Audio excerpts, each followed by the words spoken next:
Hey guys, Zane from the Infinite Jukebox here with another video, and I don't know if you noticed, but it recently turned 2024, which means that 2023 is over, it's a new year, and as such, as I do every year, it's time for me to take a look back on the prior year in music, and talk about it, talk about the things that I really liked, and talk about the things that I really didn't like.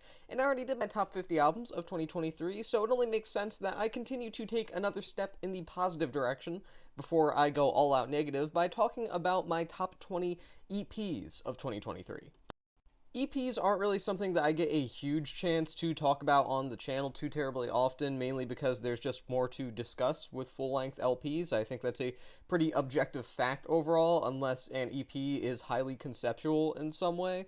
That being said, the introduction of the Rapid Record Recap on my channel throughout 2023 allowed me to discuss more EPs that I found interesting, that I was at least somewhat passionate about in one way or another. So without further ado, here are my top 20 EPs for 2023. 20. Haru Nemuri, INSAINT.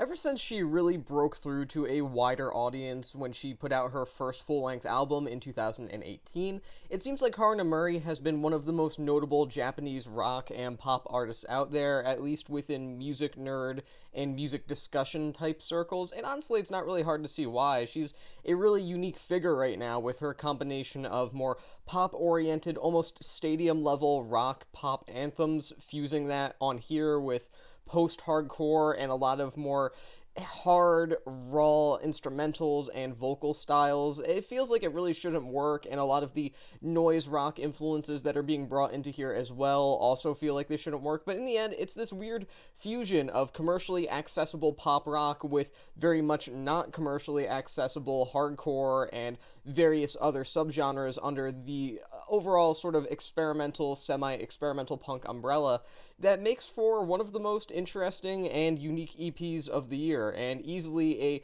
promising direction for Nemuri to continue to go into in the future. If I'm being totally honest, I actually kind of hope she leans more into post-hardcore in the future, just to kind of see what sounds that she can get out of the genre, because this EP, as it stands, is really good, and a major highlight in music for the entirety of 2023 to me, as far as EPs go. 19. Conway the Machine and Conductor Williams. Conductor Machine. This record has definitely been pretty polarizing within the general Griselda and Conway the Machine fanbase, and I can definitely understand why, but personally I think it's probably the best thing that Conway put out all year, and considering he put out multiple projects throughout the entirety of 2023, most of which were admittedly not particularly spectacular, I still think that's an achievement. I mean, the guy put out a good amount of material in the span of 1 year, and at the very least, he got one really strong EP out of it. I think that Conway's flows are super tight here. I think that, in general, he's just really in his own kind of groove. I mean, his lyrics aren't immaculate, of course, but that's not really what I'm going into this EP expecting, and that's not to mention Conductor Williams, who is, in my opinion, one of the most underrated producers out there right now, with this very avant-garde, kind of about to fall apart, intentionally clunky, and overall just kind of strange style that feels just as influenced by classic sort of 2000s abstract hip-hop as it is a more traditional yet minimalistic approach to jazz rap instrumentals, and I have to say that Conway being over those kind of, again, more off-kilter instrumentals and beats, it almost doesn't work, but it just manages to work kind of perfectly. It doesn't feel like it should, but again, it's something that, as an experiment, comes out with a pretty successful execution, and I think that it is, again, the best thing that Conway put out throughout the entirety of 2023. In fact, it's probably the best thing that any Griselda member put out throughout the entirety of 2023, because that, hasn't really been their year overall. And I have to say that, in general, I think that this is a really strong EP, and if you missed this one, which I know a lot of people did, I highly recommend going back and checking it out before the giant bum rush of 2024 releases that are sure to come by the end of January. 18. Angel Olsen, Forever Means. I find this EP kind of interesting because, in a way, I could totally understand how one would approach this and then walk away from it being underwhelmed. I mean, this EP doesn't really stray too terribly far from her 2022 record, Big Time, in terms of the sort of traditionalistic approach to Baroque country with a lot of more 90s adjacent alt country influences being sort of sprinkled in there, so to speak. That being said, I don't think that's a bad thing. As someone who really thought that Big Time is one of her best albums to date, and as someone who continues to think that to this very day, I think that this EP was genuinely excellent overall. I mean, I can't really say anything about it that hasn't been said about every other Angel Olsen album up to this point, but I don't really need to. I mean, great vocal work, excellent songwriting, lovely, very lush production throughout the entirety of its runtime. Just a really strong EP, and whether you are familiar with Angel Olsen's work or you are not, I still say give this one a listen if you are even remotely interested in more singer-songwriter-oriented projects. 17. Maruja, Knocknarea. If you've been even remotely paying attention to experimental music or highly praised, critically adored avant-garde rock and punk, then I think you're probably pretty well aware that most of the most beloved stuff coming out of any of those particular scenes right now is coming straight out of the UK, and this very well-received EP from British band Maruja is no exception, and you know what, it was well-received for good reason. It's a genuinely impressive artsy rock record with a lot of excellent atmospheres and texturing throughout it, heavily leaning into a lot of post-rock sounds, but with some jazz influences thrown in, thus allowing it to kind of stay rooted in this sort of post-punk sense, meaning that it's not so much Godspeed You Black Emperor as the initial post-rock descriptor that a lot of people give to it may initially imply to, unfamiliar listeners, so on and so forth. It's just a really great record that manages to combine a variety of different fields and subgenres within experimental rock music right now to make for an EP that's really great and shows a huge amount of promise for a band that is rightfully getting really hyped up by dorks such as myself. 16. Odd Eye Circle, version up.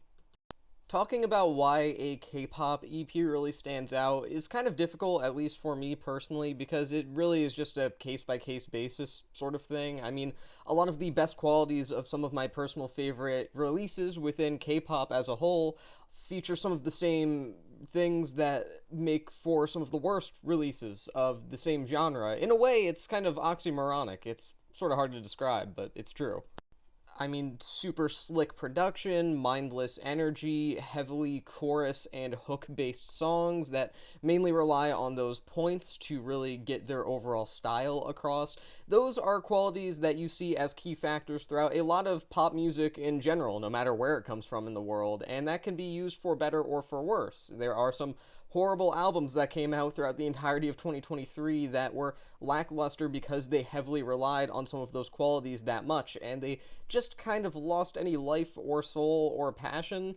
That doesn't happen with Version Up. In fact, this is a super high energy album that, again, does have some great choruses and hooks throughout, but more importantly than that, has some excellent vocal work, some obviously very passionate delivery from each member of Odd Eye Circle, and more than anything, just feels like a very successful return to form for them after a small period of being away. Something that also majorly helps here is the pure variety of the EP. I mean, whether you're going for more of the house-based sounds of tracks like Je ne sais quoi, to my personal highlight, my secret playlist, with influences kind of going within the Miami bass direction, which is definitely unexpected from Odd Eye Circle of all groups, but I'm not complaining. I just think that there's a lot to really dig into here, a surprising amount, and that's not to imply that Odd Eye Circle have ever been a particularly shallow group. In fact, they've rightfully been considered one of the highlight K-pop projects of the entirety of the 2010s into the 2020s. But with that in mind, I kind of didn't walk into this EP with super high expectations, and what I got out of it was way more than I bargained for, and I mean that in a good way. It's a fantastic, super high energy, feel-good EP that's also really easy to appreciate from a more technical standpoint as well, and I mean that's the kind of thing that I enjoy personally, so whatever, I think it's a vibe.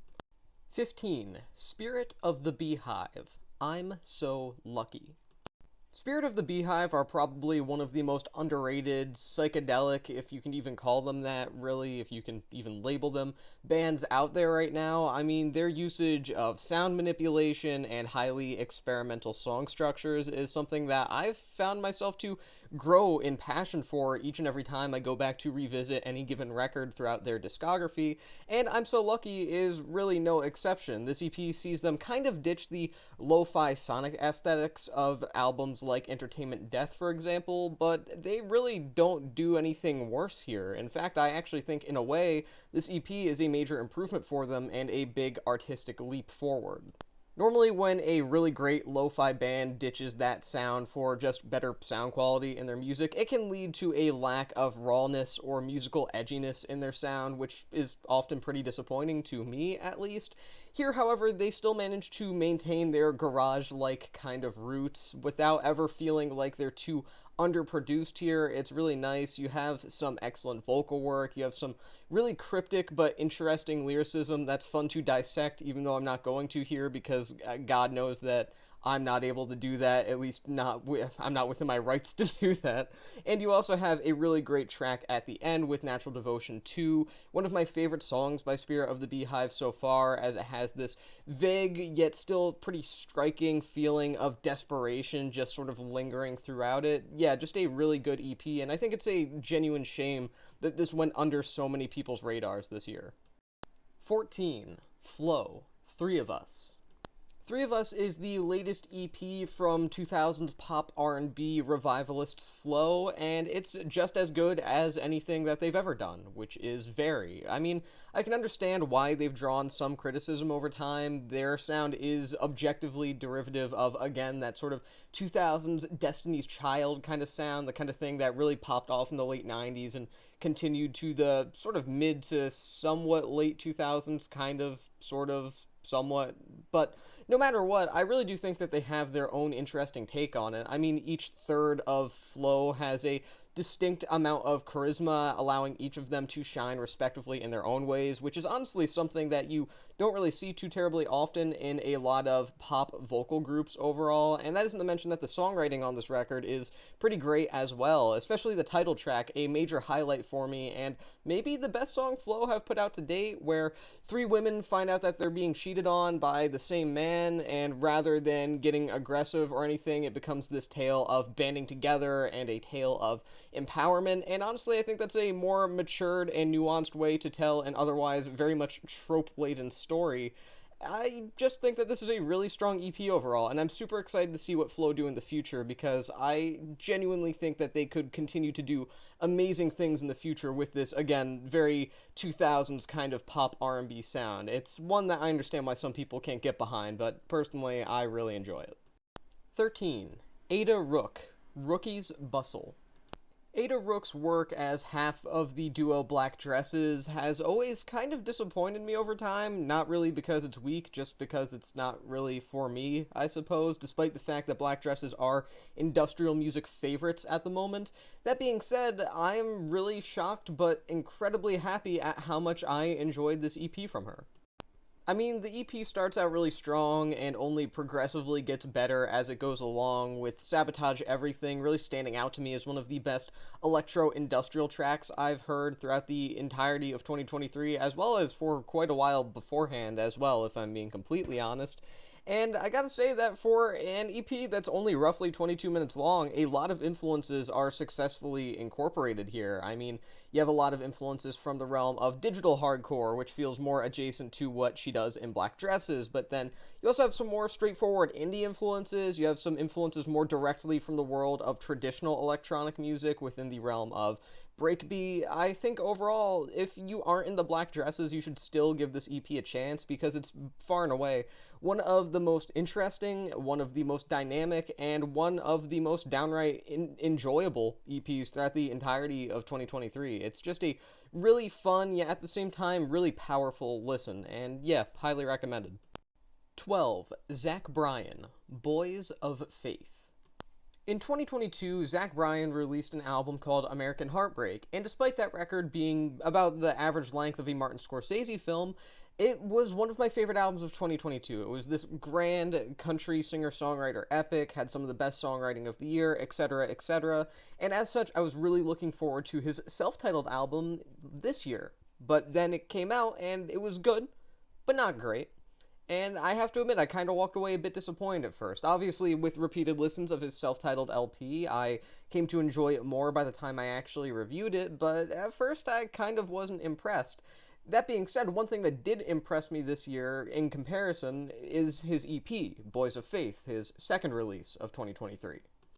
I find this EP really impressive, actually, because just in about 16 minutes, give or take, Bryan manages to really exemplify everything that makes him one of the premier singer-songwriters and country musicians out there at the moment. I mean, his lyricism here is deeply personal, it's beautiful, his voice is excellent, it's just rugged enough to feel honest, but just smooth enough to not really feel particularly harsh on the ears. The instrumentation is simplistic the majority of the time, with a fairly lush feeling to the majority of the tracks here overall, leaving things feeling kind of uplifting from a musical standpoint. And I mean, hey, the Bon Iver feature on the title track's pretty neat little collision of two entirely unrelated worlds there. I digress. It's a really good EP. It's the definition of what makes Bryan so great, and honestly, if he just releases EPs from now on, I'm pretty cool with that, because the man kills it every time. 11. Redveil, Playing with Fire. I always find the discussion of rappers on the come-up, or whatever you want to refer to it as, being pretty interesting. I mean, as a whole, it kind of seems like whether you're talking about mainstream artists like Lil Durk, or somewhat mainstream but primarily critically beloved artists like JID, it always seems like the artists that are brought up in that discussion tend to be musicians who have actually been around the block and have been in the game for a while at this point. And because of that, I think it's really weird that Redveil doesn't get brought up, because as someone who is, I mean, very young and still very new to music as a whole, him being only a couple years older than I am, the man's absolutely killing it. I mean, sure, Learn to Swim is definitely an LP that broke him through to a wider audience in 2022, but Playing with Fire is really a nice culmination of everything that has made him stand out so far. The dude has a huge amount of personality, plus collaborations here with people like JPEGMAFIA on Black Enough show that he already has some pretty deep connections within the realm of, again, like very nerd beloved raps. We'll say that. I think it's great. It's a really strong EP. A lot of interesting instrumentals here. Dude's flow is absolutely off the charts at times. And again, the amount of charisma that he has is legitimately impressive. And I honestly 100% think if there is one singular rapper under the age of 25 to like really keep an eye on right now, it's probably Redveil. He's most likely going to go on to do absolutely huge things, or at least I think so. I will be shocked if he doesn't. 10. Spiritbox, The Fear of Fear. As someone who did not particularly care for, shall we say, Spiritbox's debut album Eternal Blue in 2021, I did not think that they were in any way going to land on any of my best of lists for any given year, really. But here we are. This is a really excellent EP that I did not expect to enjoy as much as I did.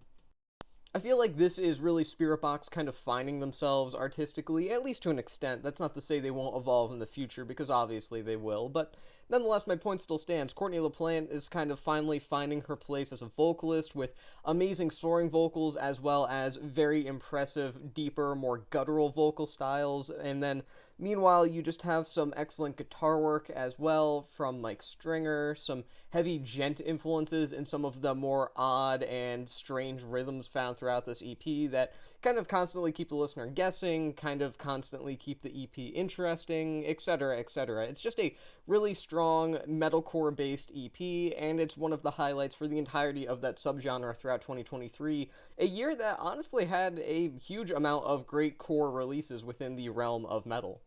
9. Dean Blunt, Give Me a Moment. This EP was released super subtly earlier this year, to the point that unless you're a huge Dean Blunt fan, you may not even know that this exists, and if you didn't, I implore you to please go check it out right away.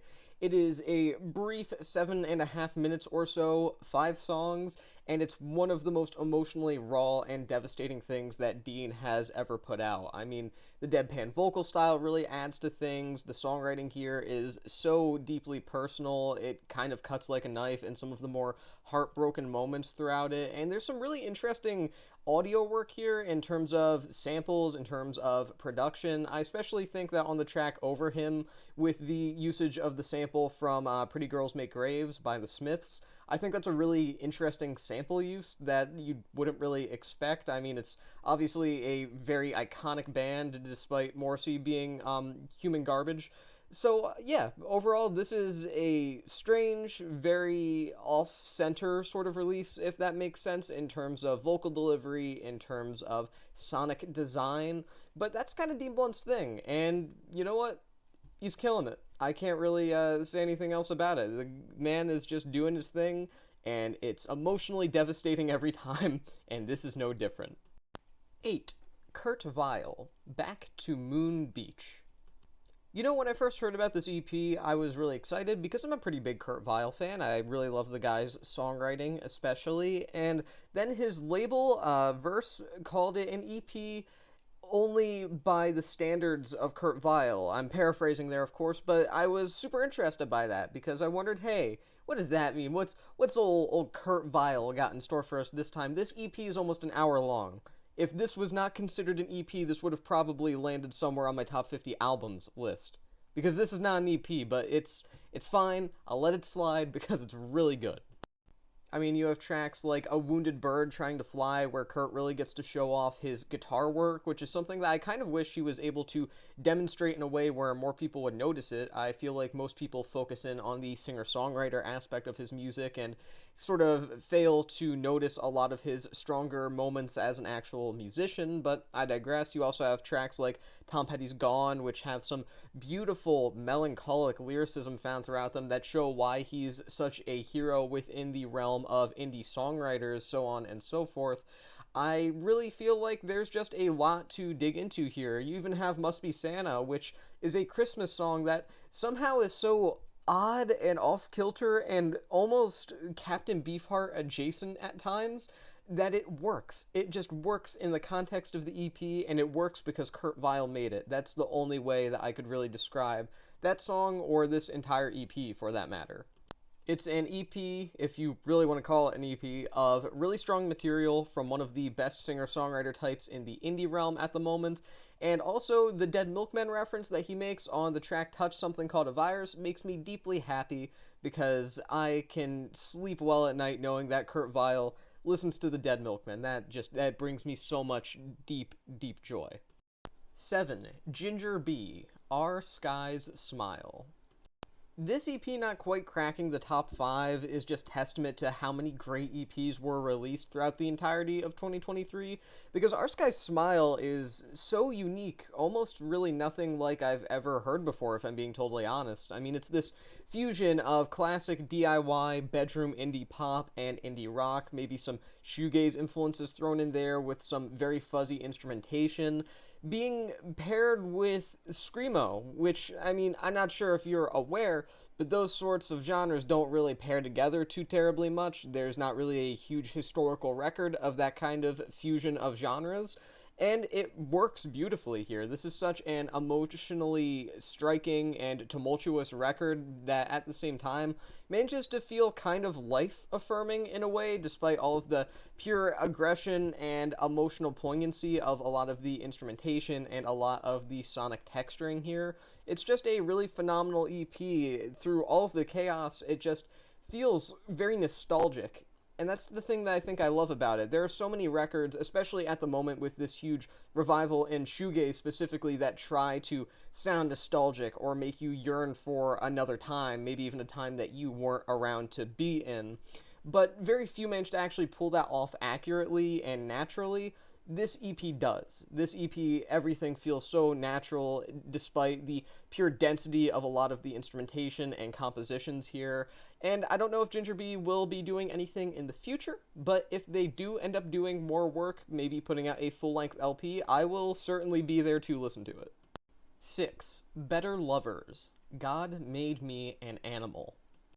This is the debut EP from semi-supergroup metalcore outfit Better Lovers, and it's a really great first showing from them, if this ends up being the first of multiple showings, assumedly.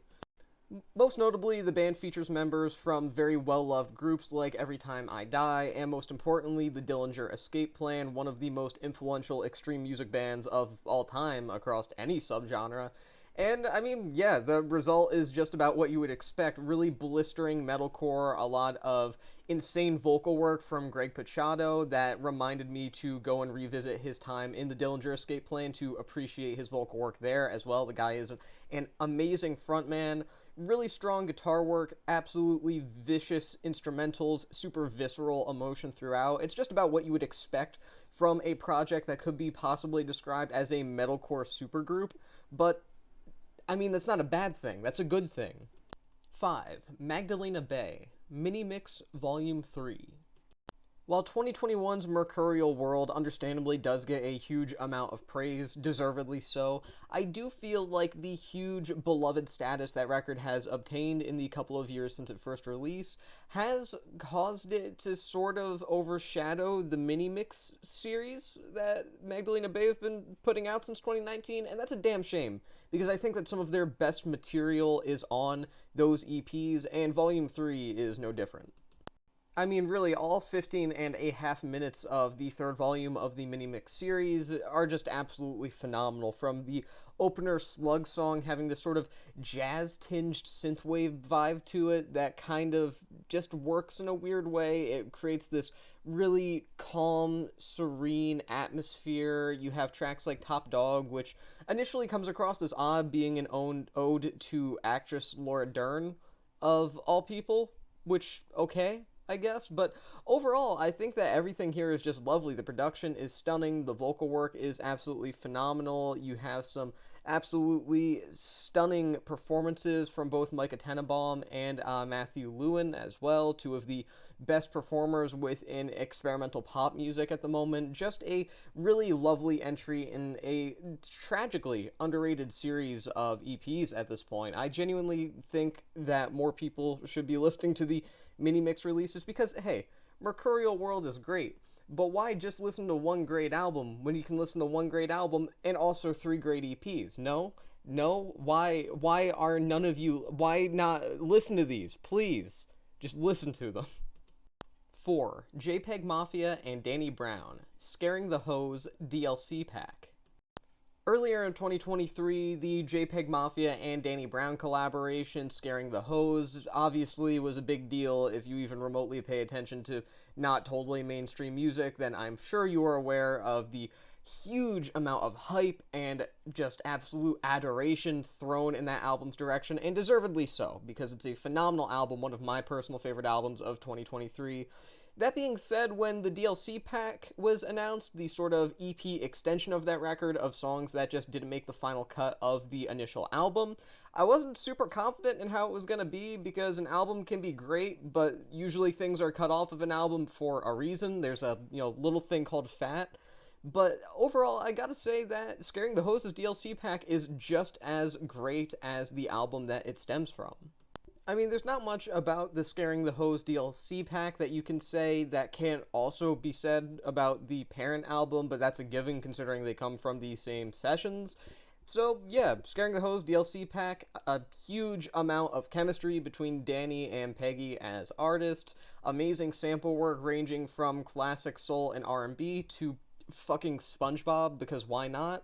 And, I mean, it's what you would expect from two of the most versatile, two of the most interesting, two of the most wildly experimental, yet generally grounded artists within rap right now. It's just a fantastic EP that stems from a phenomenal album by two extraordinarily talented artists. You can't really ask for much more than that.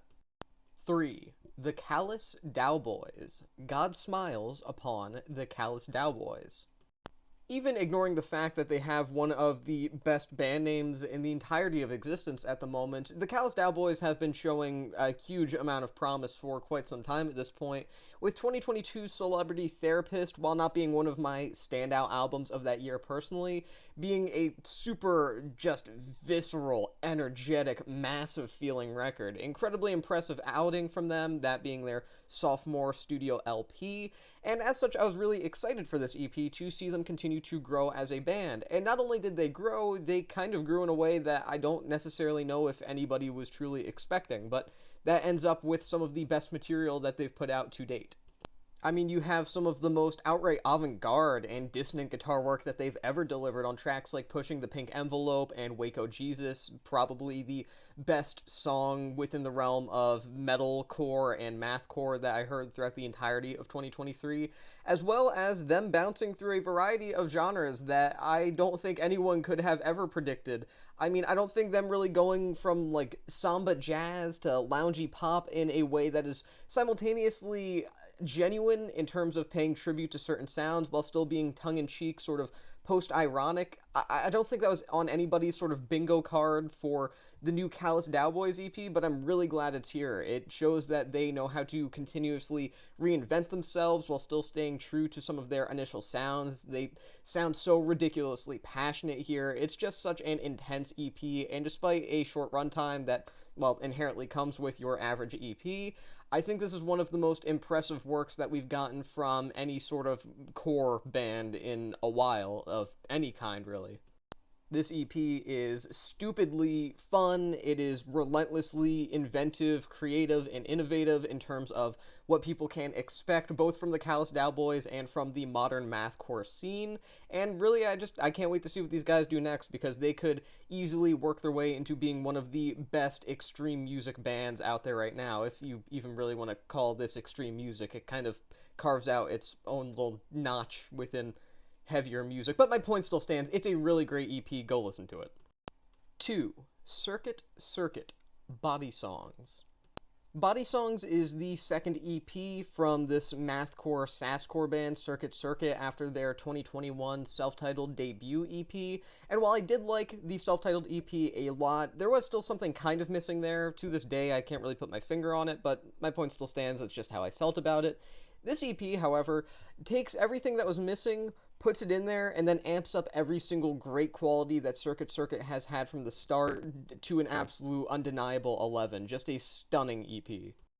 The instrumentals are so technically impressive, but in your face at the same time. This sort of intentionally obnoxious sound I just absolutely adore. It makes for such an intense listening experience, and the sort of wall of noise and screaming that the EP closer Null turns into is just such a magical moment, this huge climactic part of the EP that honestly you don't really see EPs kind of have, this big grand finale moment. It just really goes to show the huge amount of attention to detail that Circuit Circuit put into Body Songs. And the multi-vocalist style that Circuit Circuit have is really interesting as well, and it certainly benefits them on tracks like Slander Eats Slander. I mean, it allows each individual member of Circuit Circuit to stand out in terms of their own respective personalities within their own band, yet at the same time it also allows the entire collective as a whole to stand out within the realm of hardcore at the moment, which is something that's kind of hard to do considering there is some amazing stuff coming from the realm of sasscore, mathcore, so on and so forth coming out right now. There's just so much amazing music right now coming from the realm of just very blistering, intense, just absolutely devastating sounding music, and Circuit Circuit are arguably at the top of it after this absolutely amazing EP. It's a super chaotic record, it gives me extreme amounts of adrenaline, and yeah, if you haven't heard this and you're into stuff that I've mentioned so far, like sasscore, mathcore, etc., I think that this is one definitely worth checking out, though to be fair, if you are involved in those scenes, then, I mean, chances are you've already heard about this, but if somehow you missed this one, then please do go check it out. It is by far one of the best EPs that 2023 has to offer.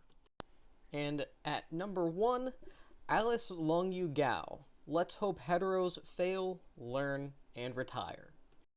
Combining pop music with metal and industrial, among other more notably intense genres of music, isn't something super shocking in the modern day, despite it being pretty innovative only a few years ago. But at present moment, when you take into account musicians like Poppy, who have done this with at least semi-mainstream success, as well as other artists that are only vaguely tethered to that sound that are also very popular, like 100 gecs, it isn't really the most insane kind of concept overall. That being said, I don't think anyone has done this in a more batshit insane way than Alice Longyu Gao did here. I mean, the hyperpop influences here are fantastic, and they feel like some of the best that hyperpop has delivered as a genre in years, honestly. Meanwhile, a lot of the more metal-oriented moments here are, again, just so powerful and almost feel like an entire subgenre in and of themselves. I know a lot of people want to classify this as this sort of alt-metal kind of thing, but I feel like it goes well beyond that, and at this point, it kind of just feels like Alice Longyu Gao is in her own realm. She is in her own ballpark. She owns the entirety of a single ballpark, and she's staying there. She is not a genre of music, really. I mean, her fusion of all of these sounds is just so seamless, and she manages to outclass the majority of pop as well as metal musicians out there by just doing her own thing and kind of smashing them all together into this giant, grotesque EP that is at the same time absolutely stunning. Her vocal work is just filled with personality, and she's great whether it's in some of her more pop moments or some of her more metal moments. She always has this kind of playful tone about her, this sort of taunting, mocking kind of delivery that's really charming, it's really likable, it suits the EP and the overall kind of very modern style of the EP very well. I just think that this is a mind-blowingly creative EP, and if you went the entirety of 2023 without hearing it, why? What is wrong with you? Go listen to this right now. It's probably going to change your perception on how genres can be fused together, especially more like archetypically modern genres like hyperpop and alt metal, among, other things. And with that, that is my top 20 EPs of 2023. 20 EPs, I really loved all of them, thought that they were all really good, so I ranked them from 20 to 1. So now you know all the good EPs of 2023. Those are the only good EPs that came out, guys. Congratulations, we got 20 of them this year. In all seriousness, though, I highly recommend every single EP that I mentioned throughout this entirety of the list. I think that all of them are worth checking out, even if you aren't into some of the genres that I mentioned. And yeah, as a whole, tons of great EPs this year, and I hope that you found some pretty cool EPs yourself, even if I didn't mention them on this list, because I know there are a bunch that I personally didn't care for that a lot of people loved. And if you like something that I didn't like, that's fine. I will have a deeply rooted vendetta against you for the rest of my life, and chances are I will be chasing after you and your family until the day I die, but other than that, that's fine. Hoping for more great EPs in 2024, and with that being said, I've been Zane from the Infinite Jukebox. Thank you for watching, and I'll see you guys in the next one.